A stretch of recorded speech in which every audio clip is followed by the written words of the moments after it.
देखिए मैं एक बात पूछता हूं आपसे, आपका एक पार्षद जब वो एमएलए बनता है तो 2 पेंशन, आपका वही एमएलए जब एमपी बन जाता है तो 3 पेंशन, 1.5 लाख रुपए की तनख्वाह, इनकम टैक्स फ्री, उनके कैंटीन में 24 रुपए में चिकन, 4 रुपए में मसाला डोसा, 1 रुपए में चाय। और यहां पे चाय पे चर्चा, एक चाय वाला जो आज प्रधानमंत्री बना है, आज 10 रुपए के नीचे कहीं साधारण पब्लिक को चाय नहीं मिलती, लेकिन पार्लियामेंट के कैंटीन में 25 पैसे से चाय की शुरुआत है। यानी गरीब आप लोग हैं, ये जो मेरे साथ है ये गरीब नहीं है, ये गरीब नहीं है, गरीब आप लोग हैं। आपको इनकम टैक्स भी फ्री चाहिए, 1.5 लाख की तनख्वाह भी चाहिए आपको, आप डेवलपमेंट के नाम से केवल आप सड़क से संसद जा रहे हैं तो आप गरीब हैं, और जो सड़क पे वो अमीर है। निर्मला सीतारमण जी आप गायब हो गई हैं। मैं फिर से आपको बोलूंगा, ये कोचिंग क्लास वालों का क्या होगा? 6 महीने से जो इनकी संस्थाएं बंद है, तनख्वाह नहीं दे पा रहे हैं, इनको क्यों नहीं देते आप लोग बैकअप? आप लोग एमएसएमई के लिए 1,20,000 करोड़, मैं रेबल सदानंद पति, मेरा फाउंडेशन एमएससी है, एमएसएमई सोशल सर्विसेज, 1 रुपया नहीं मिला मुझे निर्मला जी।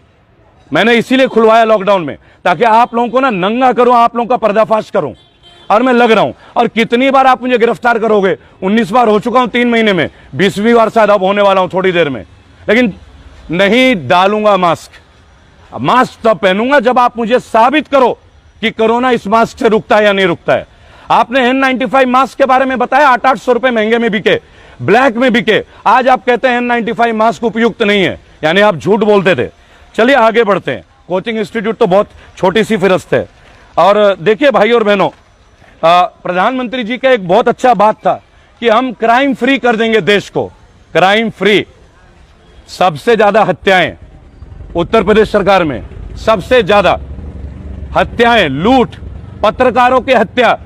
मैं जर्नलिस्ट हूं, मेरे साथ अभी यंगिस्तान न्यूज वाले हैं, और तकरीबन 150 चैनल पे ये वीडियो अभी थोड़ी देर में आप देख सकते हैं कि लाइव हो जाएंगे 150 चैनलों में।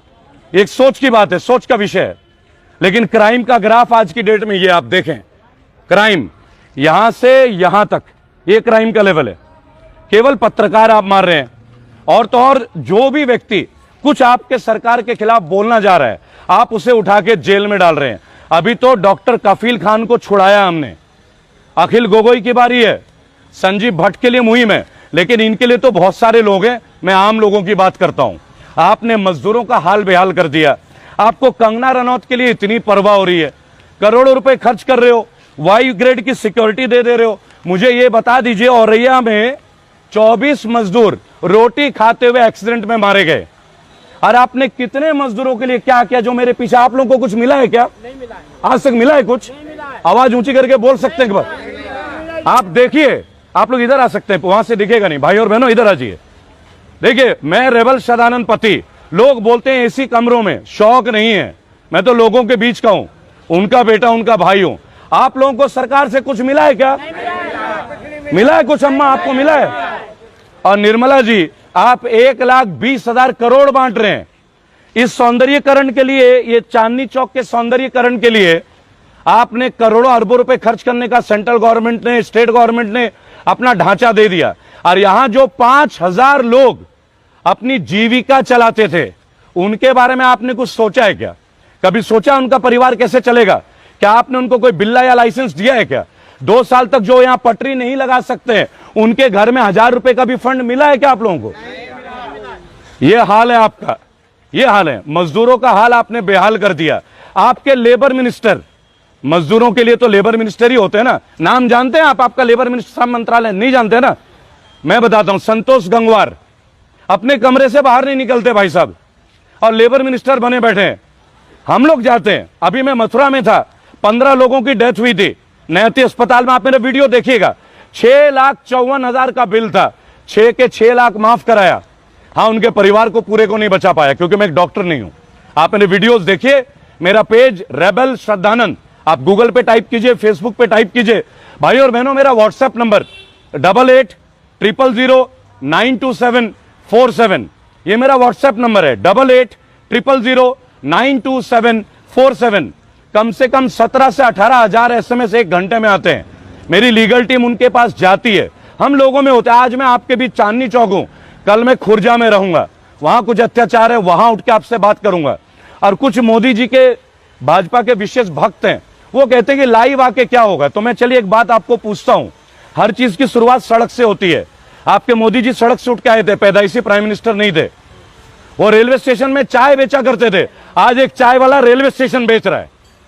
आज एक चाय वाला रेलवे स्टेशन बेच रहा है, सरकारी नौकरी बेच रहा है। भाई और बहनों, मैंने उस दिन एक बात आपसे शेयर किया था, अगर आपको याद हो तो ठीक है, नहीं हो तो मैं आपको याद दिला दूंगा, अभी याद दिला दूंगा। एक देखिए, एक स्टैटिस्टिक ग्राफ था, ग्राफ जिस ग्राफ में ये बोला गया है कि कौन सी प्रधानमंत्री के काल में कितने कंपनी बिके हैं। तो आपको बता दूं, सबसे ज्यादा सरकारी कंपनी, मैं यहां कांग्रेस के लिए नहीं बोलता, पहले बता दूं, क्योंकि मैंने जीवन में 2 ही बार वोट दिए हैं, एक 2014, एक बार 2019। 2014 भावनाओं में दी थी, 2019 मजबूरी में, 2024 में मजबूरी नहीं होगी। ये सरकार उखाड़ फेंकेंगे, ये सरकार उखाड़ फेंकेंगे।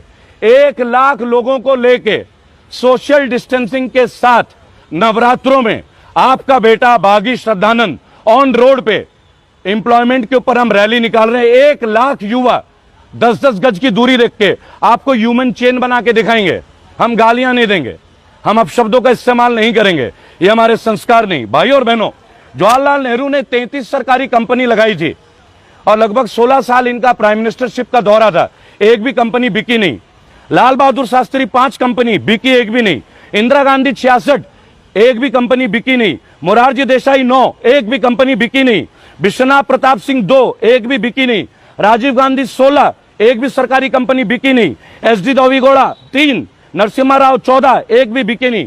पहली बार बीजेपी के प्रधानमंत्री माननीय श्री अटल बिहारी वाजपेयी 17 कंपनी लगाई थी इन्होंने और 7 सरकारी कंपनी बेची थी। पहली बार भाजपा के प्रधानमंत्री के कार्यकाल में सरकारी कंपनी बिकी। लेकिन ये बात आप लोगों को कोई बताएगा नहीं, तब हिंदुत्व आ जाता है, तब हिंदू और मुसलमान की बात होती है, ये बात कोई नहीं बताएगा।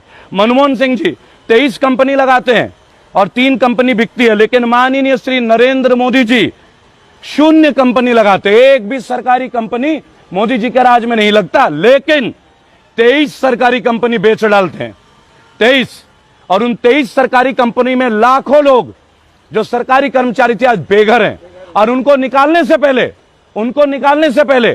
उनका पेंशन बंद करते हैं, उनका पीएफ बंद कर देते हैं, और फिर वो व्यक्ति बोलता है कि भाई और बहनों, मैं भी गरीब था। याद रखिएगा, मोदी जी गरीब थे और करोड़ों रुपए खर्च कर रहे हैं ये बात साबित करने के लिए कि मैं गरीब था। लेकिन आप लोग गरीब हैं या नहीं है? हम लोग गरीब हैं, ये फर्क है। ये है अच्छे दिन। अगर इसी अच्छे दिन का हम लोग इंतजार कर रहे थे तो और थोड़ा इंतजार कर लीजिए, वो दिन दूर नहीं जब हम लोग जानवरी की तरह हाँके जाएंगे। अब हम लोग इंसान नहीं है।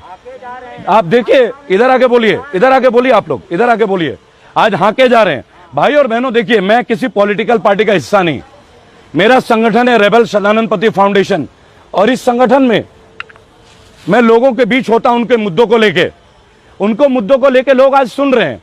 आज 10 करोड़ से ज्यादा लोग मेरे संगठन में जुड़े हैं। आज लोगों के बिल माफ हो रहे हैं। बहुत जल्दी आपको बहुत बड़ी चेंज दिखेगा। अभी बिहार में चुनाव है, हमने अपने फाउंडेशन में एक बात कहा है, जो भी व्यक्ति निर्दलीय हो और जिसका पुलिस का कोई भी केस ना हो, उसके लिए हम लड़ेंगे, उन्हें संसद तक पहुंचाएंगे। लेकिन जो भी व्यक्ति इलेक्शन लड़ना चाहता है और उसका क्रिमिनल केस हो, उसके साथ आप लोग मत दीजिए। आप देखिए, आज भी हिंदुत्व की बात हो रही है कंगना रनौत के लिए। यही कंगना रनौत जो आज भाजपा के साथ हैं, और कल जब भाजपा और शिवसेना दोबारा गठबंधन हो जाएगा तब कंगना रनौत जी कहां जाएंगे आप? करोड़पति फिल्म स्टार, अरबपति, इनको सिक्योरिटी चाहिए। और वो लड़की उन्नाव की हमारी वीर बहन, जिसने कई बार बोला बलात्कार पीड़ित, कि ये कुलदीप सेंगर, बीजेपी का विधायक उन्नाव से कुलदीप सेंगर, उसने चीखें लगाई कि मेरे परिवार को सुरक्षा दिया जाए। तब भाजपा की सरकार सोई हुई थी, योगी आदित्यनाथ की सरकार सोई हुई थी। उस लड़की की निर्मम हत्या होती है, उसके चाचा की हत्या होती है, उसके वकील की हत्या होती है, लेकिन उनको सिक्योरिटी नहीं दी जाती है। आज कुलदीप सेंगर फिर से रिहा होता है। भाई और बहनों, ये मोदी राज है, ये भाजपा का सुशासन है। मैं कभी भाजपा के खिलाफ नहीं था, मैं आज आपको बताऊं, लेकिन पढ़ा लिखा युवा हूं, देश विदेश में काम कर चुका हूं, भारतीय सरकार के लिए भी। एक बात महसूस की, आज हम सबको बेचा जा रहा है, और वो दिन दूर नहीं, अरबों डॉलर का कर्ज है हमारे ऊपर। अब पाकिस्तान की जीडीपी, बांग्लादेश की जीडीपी हमसे ऊपर है, हम नीचे हैं। लेकिन पता है क्या बात होगी, पाकिस्तान से टिड्डी आ गए, कंगना रनौत का वो तोड़ दिया गया, सारे चैनल में केवल सुशांत सिंह। मुझे एक बात बताइए, क्या अकेला सुशांत सिंह ने आत्महत्या या मर्डर हुआ है क्या? लाखों लोग मारे जा रहे हैं। वो मजदूर जो सड़क पे मरते हैं उनका दर्द नहीं होता क्या? ये प्रधानमंत्री तो मजदूर थे, ये मजदूर को कैसे भूल गए? भाजपा के सारे लोग भूल गए। और तो और आज की डेट में मैं केजरीवाल जी से एक शिकायत है मुझे, चांदनी चौक में 5,000 लोग 2 साल से यहां काम नहीं कर पा रहे हैं। उनके बारे में आपने क्या सोचा है? भाई और बहनों, मेरा चैनल रेबल सदानंद पति, इस वीडियो को शेयर कीजिएगा। शेयर इसलिए कीजिए क्योंकि आज नेशनल मीडिया मेरे घर तक आती है और वापस चली जाती है। एबीपी न्यूज वाले, मैंने पहले भी बताया था, भाजपा का फोन है, भाई कोई भी एक्टिविस्ट आने पर मैं चैलेंज करता हूं, चैलेंज, आप मुझे जेल में जीवन में नहीं डाल पाओगे, चैलेंज है। क्योंकि मैं कानून का आदमी हूं, एक लॉ फर्म चलाता हूं, कानून पढ़ी है। आप कानून तोड़ते हैं, मैं कानून का पालन करता हूं। आप अगर मास्क की बात करेंगे, आपसे सवाल पूछा जाएगा, कोरोना का वैक्सीन कहां है? N95 आपने बोला था, चलिए लोगों को पैसे वापस कीजिए। जिन लोगों ने N95 लाखों की तादाद में खरीदा, उनके पैसे लौटा दीजिए। आपने कहा था N95 उपयुक्त है, फिर आपने बोला नहीं है। भाई और बहनों, कल के वीडियो में खुर्जा में कुछ पीड़ित परिवार से मैं मिलने जा रहा हूं, आप लोगों के बीच लाइव आऊंगा। मेरा व्हाट्सएप नंबर 8800092747, इस पे अपने जो भी मुश्किलात है कीजिए। 10 करोड़ से ज्यादा लोग हैं हमारे पास पूरे देश में। हमारे प्रदेश अध्यक्ष आ रहे हैं फाउंडेशन के, पॉलिटिकल पार्टी नहीं है। मैं आपको बताना चाहूंगा, बोलिए बोलिए बोलिए, वहीं से बोलिए। मेरा नाम संजय है। मेरे को अभी दिल्ली के अंदर कितने साल हो गए पता? आप जल्दी बोलिए, मीडिया में लाइव हूं मैं भी, बोलिए। मेरे को अभी दिल्ली के अंदर कम से कम परेशानी क्या आपको, ये बताइए, परेशानी बताइए। 18 साल परेशानी नहीं है, परेशानी क्या है वो बताइए। चलिए भाई और बहनों, एक मिनट अभी रुकिए, एक मिनट रुकिए, अपने आप रुकिए भाई, इसको थोड़ा उधर करो उसको। भाई और बहनों, किस तरह लोग परेशान हैं अपनी बात कहने के लिए। अस्पताल में एंट्री नहीं मिलती इन जैसे भाइयों के लिए, एम्स में एंट्री नहीं है, राम मनोहर लोहिया में एंट्री नहीं है, वार्ड मिलती नहीं है, और सब बोलते हैं वार्ड खाली है। जय हिंद, जय भारत। कल खुर्जा में दोबारा